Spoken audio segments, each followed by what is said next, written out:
Cục 749 tiếp nhận vụ rồng bay độ kiếp tại huyện An Long. Xuất hiện một con rồng đang chuẩn bị độ kiếp, chân thân là mãng xà trắng tu luyện nghìn năm. Nếu nó độ kiếp ở nơi đông người, lôi kiếp và lũ quét ập đến, chắc chắn sẽ gây thương vong cho người dân vô tội. Cục 749 lập tức can thiệp. Hóa ra đứng sau chuyện này lại là Cửu Cục Nhất Phái. Chuyện này rốt cuộc là sao? Các vị khán giả, xin hãy nghe tôi kể chi tiết. Truyền thuyết Cục 749 thành lập vào tháng 9 năm 1974, là một cơ quan vô cùng bí ẩn của đất nước ta. Mục đích thành lập Cục 749 chính là chuyên trách xử lý những sự kiện siêu nhiên xảy ra trong dân gian, cùng những hiện tượng kỳ quái mà khoa học không thể giải thích. Và mời các bạn ăn miếng bánh, uống miếng nước, chúng ta bắt đầu vào câu chuyện. Hồ sơ Cục 749, những kỳ án tâm linh kỳ bí từng xảy ra nhưng chưa bao giờ được hé mở. Hồ sơ hôm nay có mã số 199-40320, mang mật danh sự kiện rồng bay độ kiếp. Lưu ý nội dung video này chưa được kiểm chứng, chỉ là hư cấu. Xin đừng coi là thật. Mọi việc bắt đầu vào đầu xuân năm 1994. Một tập hồ sơ tuyệt mật được chuyển đến trụ sở Cục 749. Tiền lão xem xong liền triệu tập lão Hồ, phái ông nhanh chóng lên đường xử lý. Lão Hồ nhận lệnh, lập tức dẫn theo hai đặc vụ mới xuất phát. Một người tên Mã Tiểu Linh là cô gái tộc Miêu, giỏi điều khiển cổ trùng và cận chiến, thường mặc trang phục pháp y tộc Miêu. Người kia là Mao Tiểu Phương, hậu nhân phái Mao Sơn, tinh thông phong thủy trận pháp và thuật phục ma, luôn mang theo thiên sư kiếm và la bàn. Nhiệm vụ của ba người chỉ có một: trước khi rồng độ kiếp, hãy dẫn nó vào vùng không người ở Tần Lĩnh. Để ngăn chặn thảm họa xảy ra, xe Việt giã của họ tiến vào huyện An Long, một dãy biệt thự kỳ lạ sừng sững giữa núi rừng. Nơi đây không phải thành phố lớn, cũng chẳng phải khu kinh tế, hàng chục căn biệt thự xây giữa sườn núi. Trông thật quỷ dị, cửa nẻo hướng nhà lộn xộn, hoàn toàn lạc quẻ với phong cảnh xung quanh. Lão Hồ tạm thời không quản được nhiều. Để sớm tìm ra tung tích con rồng, họ quyết định tìm chỗ nghỉ chân trước. Vừa đỗ xe thì gặp một người đàn ông trung niên tên Thiên Hữu. Để tránh rút dây động rừng, lão Hồ tự xưng là chuyên gia địa lý từ Bắc Kinh đến đây khảo sát địa hình. Thiên Hữu nghe tin là chuyên gia Bắc Kinh, liền nhiệt tình mời họ về nhà ở. Còn chủ động giới thiệu trưởng thôn Bạch Gia cho họ quen biết, vì Bạch Gia rành rẽ tình hình địa phương, có lẽ sẽ giúp ích được phần nào, vừa ổn định chỗ ở. Lão Hồ vô tình thấy trang phục của Mã Tiểu Linh hơi hở hang, liền nhắc nhở cô đừng ăn mặc phản cảm. Mã Tiểu Linh nghe vậy, liền vén váy pháp y lên cho lão Hồ xem, biện bạch rằng mình nào có hở hang. Lão Hồ nhìn xuống đùi Mã Tiểu Linh, kết quả phát hiện trên đùi cô buộc hàng chục túi cổ trùng, những con cổ trùng màu đen đang bò lồm ngồm, thỉnh thoảng ló đầu ra quan sát môi trường. Mã Tiểu Linh giải thích, đây vừa là vũ khí, vừa là lá chắn phòng thủ, nên không thể mặc đồ quá bó sát.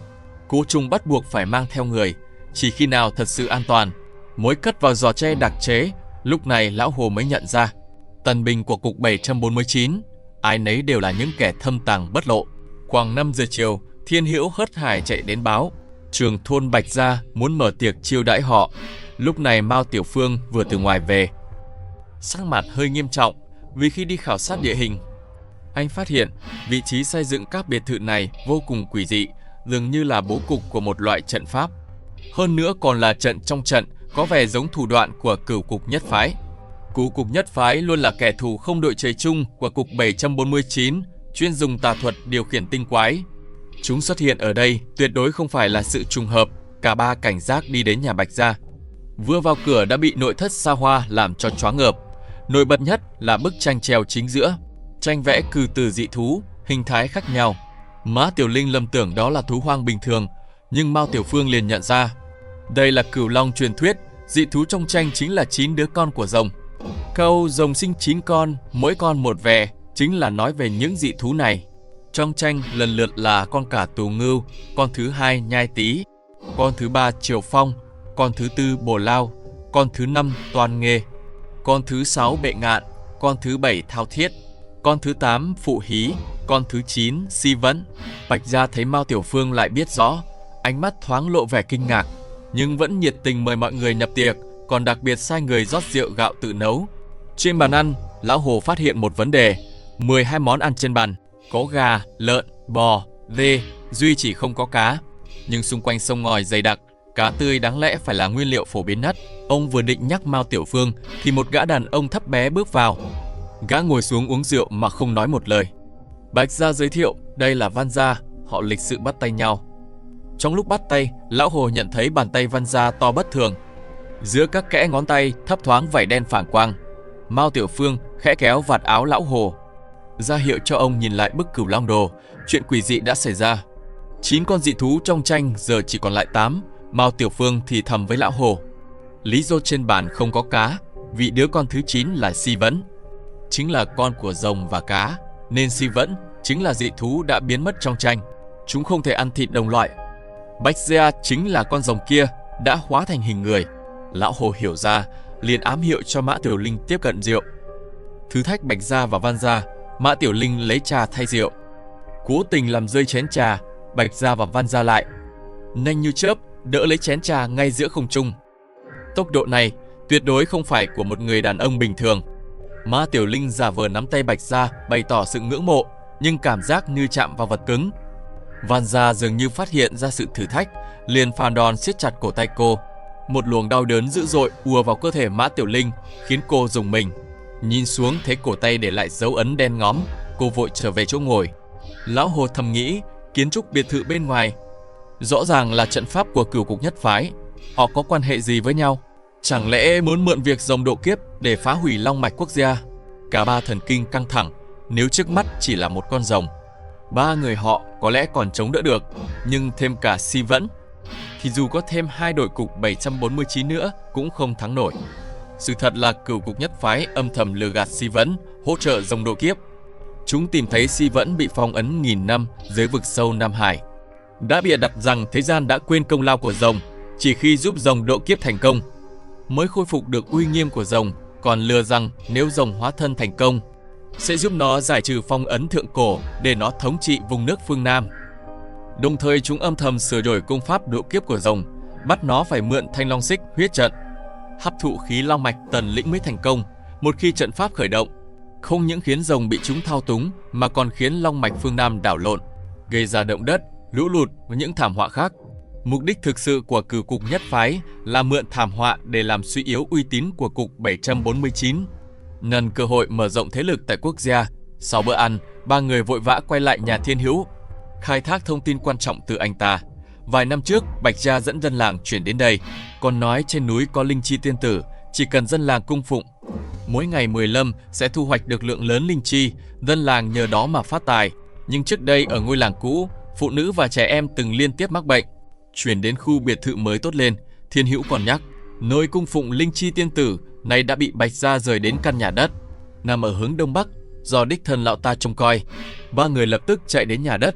Mã Tiểu Linh dùng sức bẻ gãy khóa sắt trên cửa, đẩy cửa bước vào. Trong căn nhà trống hoác, một chiếc bàn bát tiên đặt chính giữa. Trên bàn bày chu sa, bát quái, đá thái sơn và ngải thảo.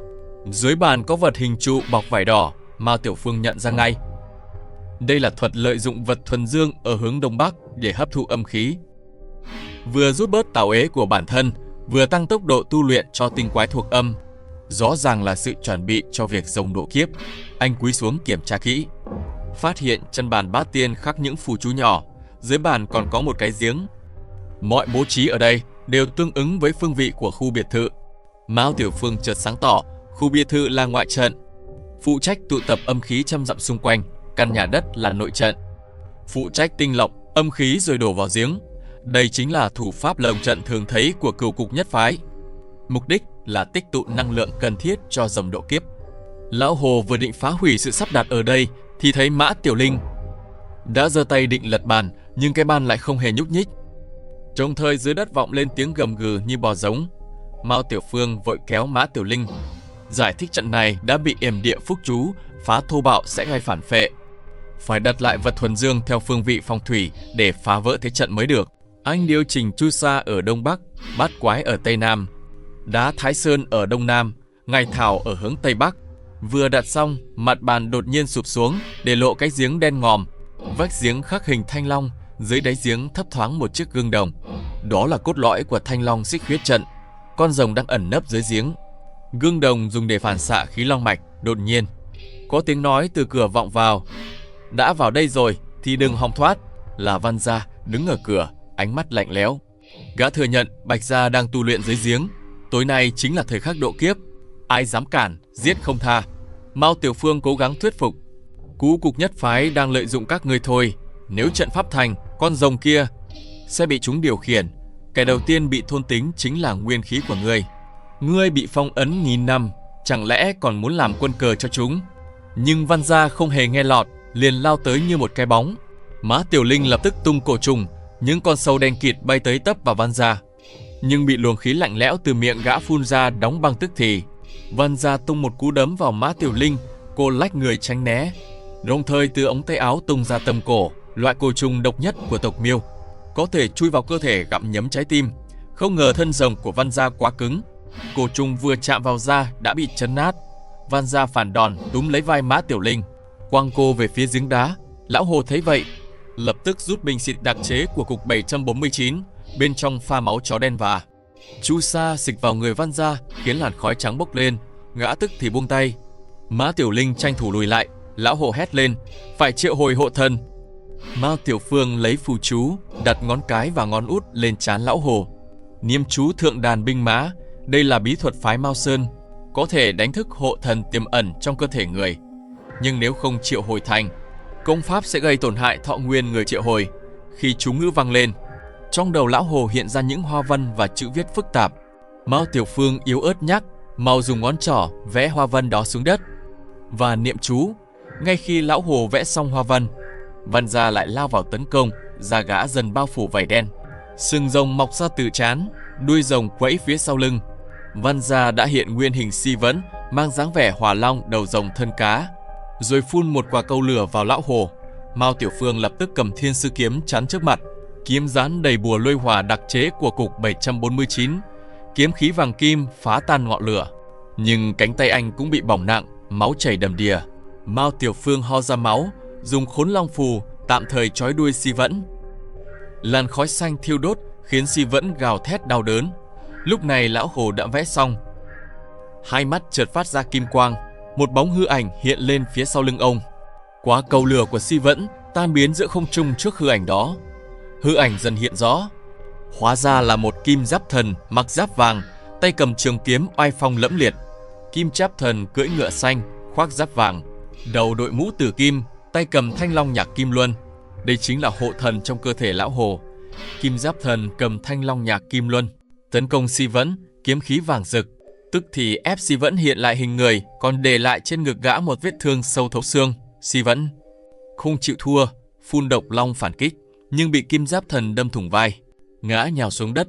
Mao Tiểu Phương tranh thủ lao lên, dán phong ấn tỏa linh đặc chế của cục 749 lên trán Văn Gia. Phong ấn này làm từ bột sắt mây, có thể áp chế pháp lực tinh quái. Văn Gia lập tức co giật, long khí trong cơ thể bị phong ấn, cuối cùng nằm liệt dưới đất, mất khả năng phản kháng. Lão Hồ cũng trở lại trạng thái bình thường, ngã vào lòng Mã Tiểu Linh, yếu ớt không dậy nổi. Lúc này, bên ngoài cuồng phong gào thét, sấm chớp ầm ỉ, dưới giếng truyền lên tiếng rồng gầm. Mao Tiểu Phương hét lớn, rồng muốn độ kiếp sớm.